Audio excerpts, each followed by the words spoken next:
कि किस तरह के क्वेश्चंस पूछे जा सकते हैं। तो पहले एक सिंपल सा क्वेश्चन लेते हैं। हमें इसमें रिएक्टेंट, प्रोडक्ट, ट्रांजिशन स्टेट और टाइप ऑफ रिएक्शंस बतानी है। तो मैंने टाइप ऑफ रिएक्शंस बताने का मतलब कौन से टाइप ऑफ रिएक्शन है।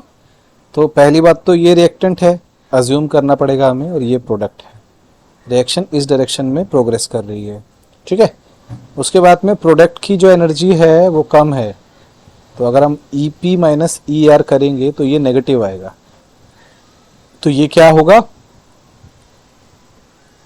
ये है एक्सोथर्मिक रिएक्शन, ठीक है। उसके बाद में इसका एनर्जी बैरियर कैसे निकालेंगे, एक लाइन ड्रॉ करेंगे और EA बनाएंगे, ठीक है। यहाँ पे कौन सी स्टेट होगी, ट्रांजिशन स्टेट। अब हमें इस रिएक्शंस में भी ऐसा ही करना है। पहला स्टेप क्या होगा, पहले वही, ये हमारा एक रिएक्शन है, कैसे जा रहा है ये A टू B, ठीक है, B टू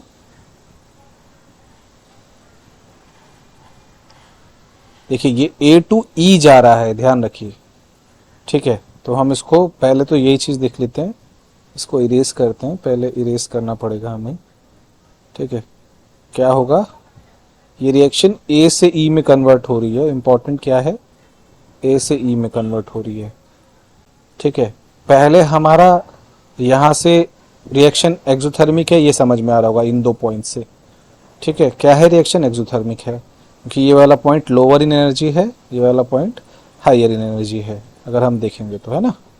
तो अगर ये एक्सोथर्मिक है, नेक्स्ट क्या है कि पहला वाला E1 है, तो ये E1 हो गया। तो ये इसकी ट्रांजिशन, पहली ट्रांजिशन स्टेट है 1। दूसरा क्या है, ये इसका इंटरमीडिएट है, हम इसको I बोलेंगे। ये हमारी EA1 हमने बता दिया है।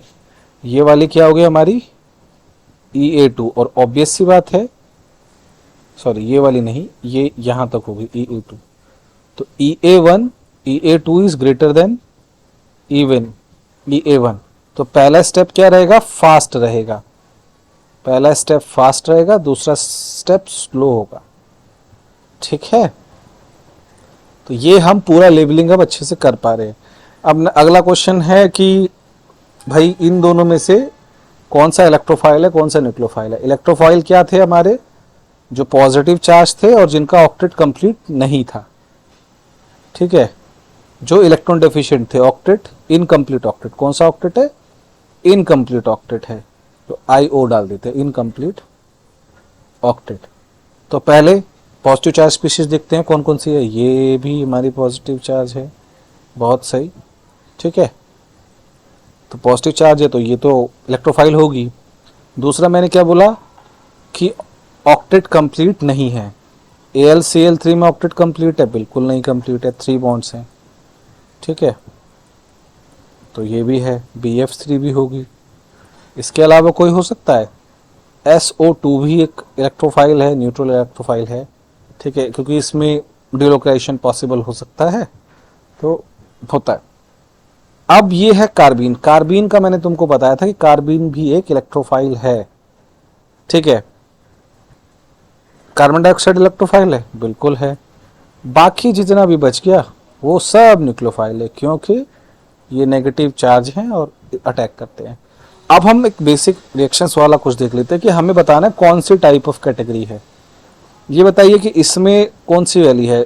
ये एक एल्काइल हैलाइड है, रिएक्शन किया है NOH से और OH आ गया है, तो ये होगी सब्स्टिट्यूशन रिएक्शन। कौन सी रिएक्शन होगी, सब्स्टिट्यूशन। इसी तरीके से अब ये देखिए, यहाँ पे प्रोडक्ट जो है एक और प्रोडक्ट होगा NaCl। तो इसमें जितने प्रोडक्ट हैं मतलब उतने प्रोडक्ट, मतलब हम समझ पा रहे हैं, ठीक है। एलिमिनेशन रिएक्शन पहली। अब दूसरी वाली क्या है, एलिमिनेशन रिएक्शन। क्यों, क्योंकि यहाँ पे अगर हम H1 कर दे और एक HS दिखा दे तो ये निकला और यहाँ पे डबल बॉन्ड बना है, तो एलिमिनेशन हुआ है, तो ये एलिमिनेशन रिएक्शन है, ठीक है। उसके बाद में अभी हम ये नहीं बोल रहे इलेक्ट्रोफिलिक है न्यूक्लियोफिलिक है, कुछ नहीं बोल रहा हूँ मैं बस टाइप बता रहा हूँ कि ये सब्स्टिट्यूशन है, क्योंकि वो हम फिर नेक्स्ट उसमें पढ़ेंगे। ये क्या है, अगेन यहाँ पे CH3 था, फिर CH2Cl हो गया, यानी Cl यहाँ पे H को रिप्लेस किया है, सब्स्टिट्यूट किया है, तो तो ये अगेन सब्स्टिट्यूशन रिएक्शंस हैं। ये क्या है, K2Cr2O7H+ और CH2OH एक COH में कन्वर्ट हुआ है, तो ये ऑक्सीडेशन रिएक्शन है। कौन सी रिएक्शन है, ऑक्सीडेशन। ठीक है, ये कौन सी है, यहाँ पे इस तरीके से H+ ऐड हुआ है और CN यहाँ पे ऐड हुआ है, तो ये एडिशन रिएक्शन है। मैं एक और रिएक्शन अगर इसका रिवर्स पूछा जाएगा, लेट्स से हम CH3CHO डालें और लिथियम एल्यूमिनियम हाइड्राइड डाल दें, ये एक रिड्यूसिंग एजेंट है लिथियम एल्यूमिनियम हाइड्राइड, तो हमारा अल्कोहल बनेगा, तो वो एक रिडक्शन रिएक्शंस है। तो आई थिंक ये वाला सीरीज भी बहुत अच्छे से, ये वाले क्वेश्चंस भी हमने बहुत अच्छे से समझ लिया। क्वेश्चन आंसर्स या मोस्टली ऑर्गेनिक रिएक्शंस को याद करने का बेस्ट तरीका है क्वेश्चन आंसर सॉल्व करो। It is like a mathematics, तुम मैथमेटिक्स में जितनी प्रैक्टिस करते हो उतनी तुम ऑर्गेनिक केमिस्ट्री में प्रैक्टिस करोगे तो तुम और भी अच्छे से अचीव कर पाओगे। तो मुझे लगता है इस वीडियो को यहीं एंड करना चाहिए। दूसरी वीडियोज़ में हम कुछ और टॉपिक्स लेते हैं और देखते हैं क्या हम सीख रहे हैं। तो take care everyone, please do subscribe to our YouTube channel.